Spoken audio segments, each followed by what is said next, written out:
Look who it is. Hey you, I'm your astrologer Melody Harris, and I'll be your guide through this spicy adventure. If you want to learn about love at first sight, dating apps, hookups, and relationships, and learn basic astrology, then I got you, boo. A birth chart is essentially a snapshot of where all the planets were in the sky the exact moment you were born. If you don't know or have your birth chart, you can get a free birth chart at astro.com or astroseek.com, and I'll leave the links below. And you can also Google free birth generator. Astrology is a language. Once you learn the symbols that make up the language, you can put them all together to form an understanding. For example, we know what an image of a heart or a house represents or symbolizes without needing the use of words. An interpretation may be something like love house, love your home, heart is where the home is. This is a similar technique when reading a birth chart. If you know the glyphs or symbols of each planet and what they represent, then you can interpret the meaning. These are the glyphs for Venus and Saturn. Saturn represents responsibility, maturity, serious. It's a serious energy. It's about hard work. It's about delayed gratification. Whereas Venus is about beauty, love, pleasure, friendship, harmony, attraction. It's a yin energy. So when we see these two planets together, Saturn and Venus, we know that in an aspect, we know that there's going to be some kind of maturity in a relationship. So let's take this same concept and put it to our love life. Hang in there with me, we'll get to the good stuff, but let's quickly go over the planets and what they signify. The sun is the masculine energy of a birth chart. It's our purpose, energy force, and our outer expression. It's how we shine. The moon is the yin or feminine energy of a birth chart. The watery feelings and the inner personality, our emotions and how we feel secure and safe. It also relates to our family, home, and ancestors. Generally, Mercury signifies curiosity, information, intelligence, wit. It's a social energy. It's communicating, writing messages. Venus signifies attracting, love, harmony, beauty, pleasure, peace, and agreements. It's friendship, romance. It's also aesthetics and sensuality, desire, and lust. Mars is a masculine energy. Bravery, competition, courage, action, impulsiveness, speed. It could be frustration because something's not going fast enough. A challenge and division and conflict. It could be fighting and hostility. Jupiter is growth, abundance, prosperity, wisdom, unity, morality, faith, trust, and hope. It's an expansive energy. It could be an exaggerated energy. And it's also about generosity, charity. Saturn is about maturity, seriousness, discipline, time, hard work. It can be isolation and distance, about separation and limitations. Uranus is a breaking through energy. It's going against conformity. Uranus is described as the liberator, revolutionary, the rebel. Hang in there with me. We got a few more planets, and then we'll get to the good stuff. Neptune is like a fog. It's about imagination, visions, sympathy, compassion, escapism, confusion, illusion, deception. Pluto is a breaking down. It's destruction, regeneration, purification, purging, obsessive, primal urges, intensity. It's power and control. It's the darker side of our psyche.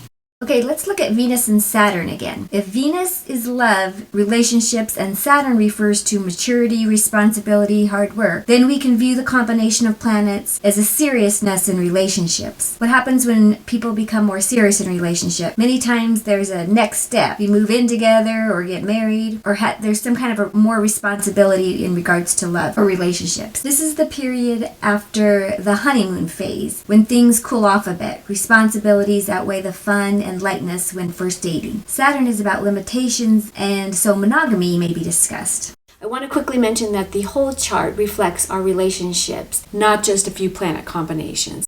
Uranus, the planet, is freedom, sudden changes, and if we add Venus, the planet of love and relationships, romantic and social restlessness, craving for sexual freedom, exhilaration, so it could be disruption in love affairs, sudden attraction, and the sudden desire for freedom. In an existing relationship, this could just be a rebirth in love, the need for excitement and spontaneity, attraction to people that are not your usual type. Open marriages or polyamory relationships could be exciting. It's open experimentation with sexuality. This transit can be associated with also midlife crisis. We'll go over aspects and house placements and angles in future videos. Aspects are just a fancy way of saying how the planets connect to each other. And what planet the aspects are making to each other is going to show us if it's easier or more difficult to manage.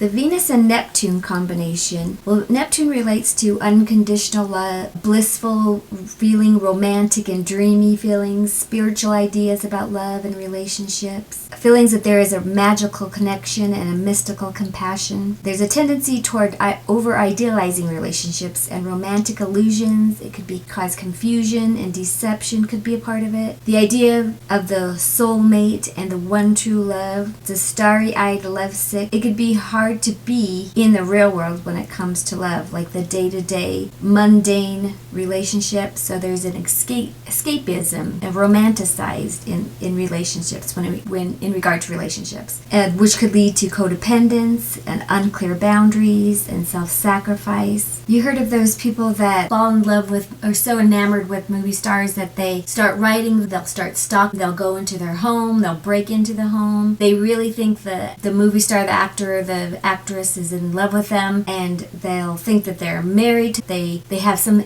illusion or delusion about this actor or actress. These are extreme versions of Venus-Neptune. Venus and Pluto. I like to call this combination Beauty and the Beast. Pluto represents the breakdown before the regeneration. Pluto symbolizes the struggle to confront our dark side of our psyche. This is obsessive, intense relationships where jealousy can play a part. We can be a hidden power, the passive aggressive or manipulation, where attraction can be obsessive and control and power games are or the love of power in relationships. This could be primal, dangerous, or forbidden love, seduction, or fatal attraction. So do you remember that movie, Fatal Attraction, actually, where she burns the rabbit, where that power, that obsessive power that she needed in that movie, that would be a Pluto-Venus transit. But on the higher vibration, this could also be transforming the dark through love, a deep transformative intimacy and honesty, or overcoming betrayal and abuse, a regeneration after a dark or intense relationship. Venus, Mercury, and Uranus. This combo could be an addiction to social media. To a certain extent. Who isn't?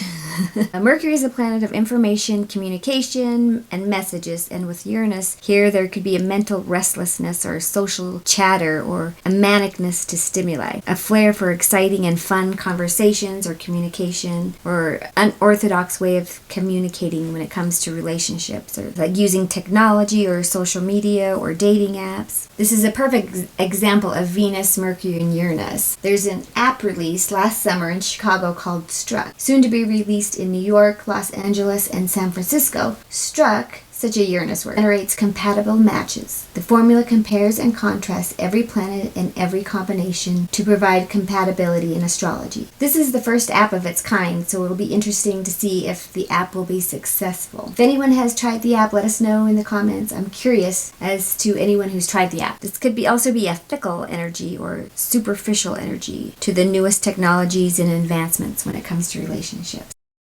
So this combination could read as the need to be liberated from emotional security with family, or breaking free from childhood patterns. Family plays a role in how we act in and view relationships. We take this into our partnerships in our relationships. This could represent itself as needing a lot of emotional freedom in relationships. It's hard to settle down in one relationship, and if you do, it may be difficult to be intimate for long periods of time. Of course, there is so much more to consider. Houses, aspects, rising sign. I would say the sun, moon, and rising sign, or the ascendant, are the big three to look at. And if their elements are harmonious, then the likelihood of compatibility. But I'll cover more of this in future videos. Really just focus on planet combinations. Thank you so much for watching. I'll be uploading weekly. If you have any questions, juicy stories about relationships, or if you have any video ideas for future astrology videos, leave comments below, and please make sure you subscribe, hit that notification bell, and we'll see you next time.